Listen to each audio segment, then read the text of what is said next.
So, Minister, you're very familiar with the N3 route that I'm talking about.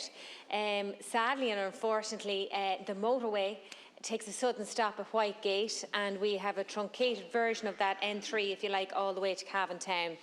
But I am incredibly proud and supportive of the work that Cavan County Council are doing within the road section themselves to develop that into a motorway, as we deserve through County Cavan, as County Meath has, and all the way down from Dublin into Cavan town. But what I'm here to ask you tonight is about park and ride facilities. And Minister, I have gone to see some of the facilities that are along the N3, particularly in our neighbours there in County Meath. And there is a fine example of exactly what I'm talking about at Garlow Cross. So, Minister, we're a government that is trying to promote public transport. We're a government that's trying to promote care for our environment and our planet. And of course, to do that, we have to provide the facilities that people can actually use public transport to our capital city. And as you would know, there's quite a lot of commuters from Cavan travelling to Dublin on a daily basis. And specifically, I want to highlight with you tonight Whitegate. Now, Whitegate is on the east part of the county, just before you get to the Meath border, and at the moment it's chaotic, it's dangerous, it's very unsafe, both for commuters, for those who are trying to do park and ride, because there's no dedicated facility for that. It is not equipped to do it for the number of people that are actually using it. And each morning when I'm driving up here, I say to myself, there is going to be an accident, because cars are so desperate to find a space, they're actually parking on the bus stop itself, which is to facilitate people embarking and disembarking our public transport.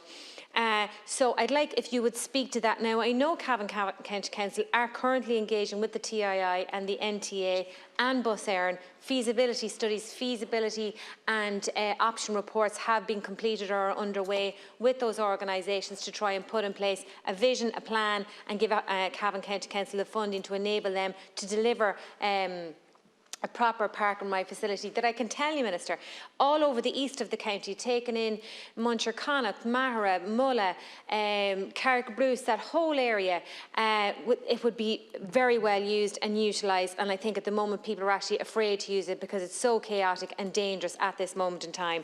And I know, Minister, when you're doing that, it would be remiss of me not to take the opportunity to also highlight other danger areas, such as Lavi GAA pitch there, where people have just, you know, are using spaces that are vacant there for parking their cars. The football grounds are very good, and they do give over some of their parking facilities for people to actually park safely. But again, it's a chaotic, dangerous junction that if we don't get money given to Cavan County Council to address that, an accident will happen.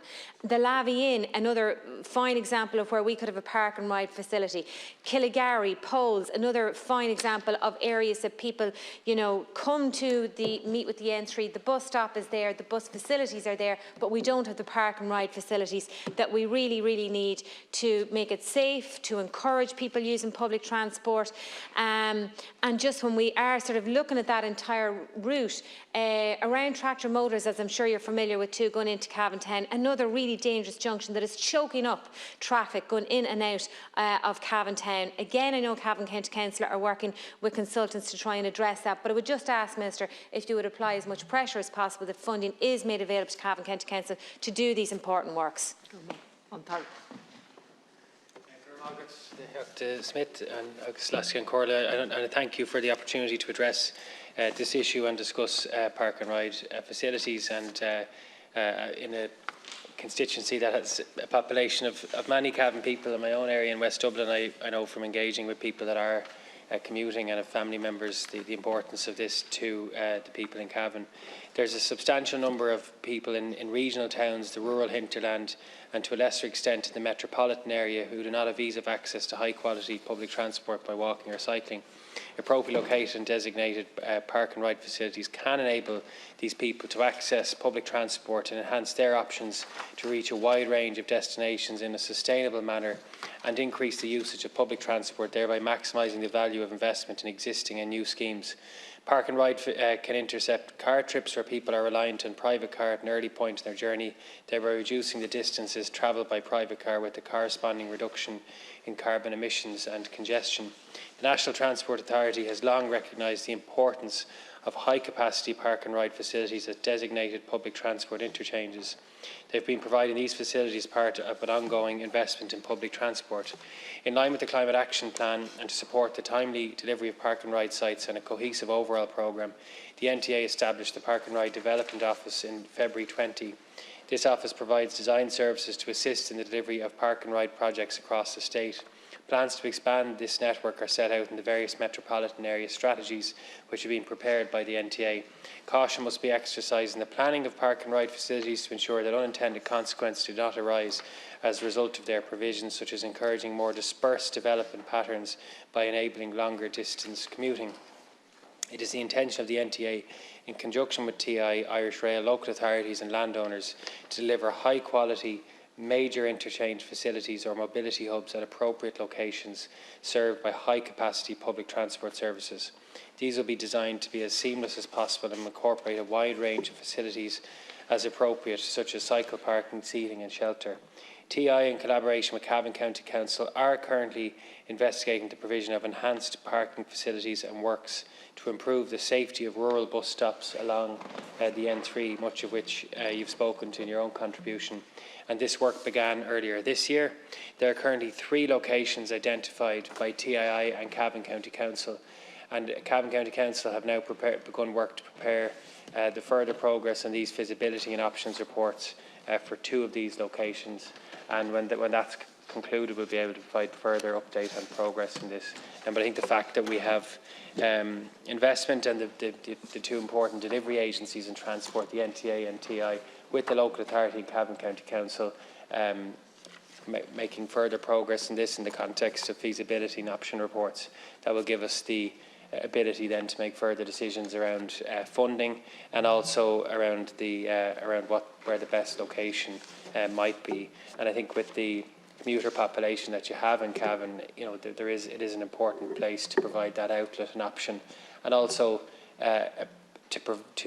to remove the displacement effect which you've spoken to in your own contribution in GA clubs or in other junctions, which is occurring as a result of the current lack of that hub which is required. So I think that's an important context as we advance the feasibility and options reports.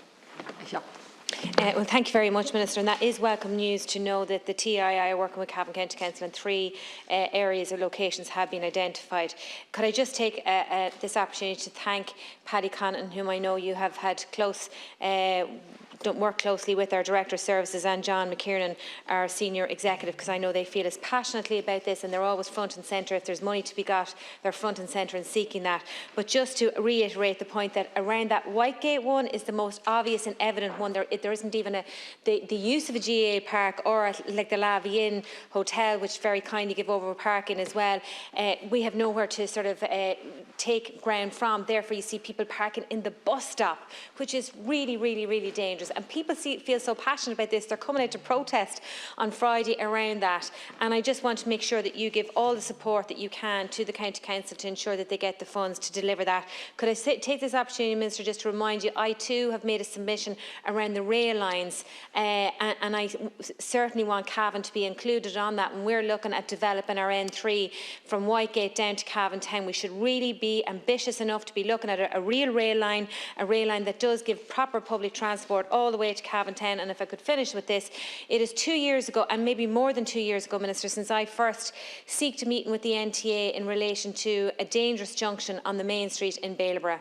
And I can tell you, Minister, 2 years on, we are still looking at a very, very dangerous junction. It's hostile towards pedestrians, it's hostile towards traffic, it causes huge congestions, our HEVs have to go through the town. It is an absolute chaotic junction, and I would ask you, Minister, if you could lay a little bit of pressure on the NTA that they are very forthcoming with Cavan County Council to make that junction a priority.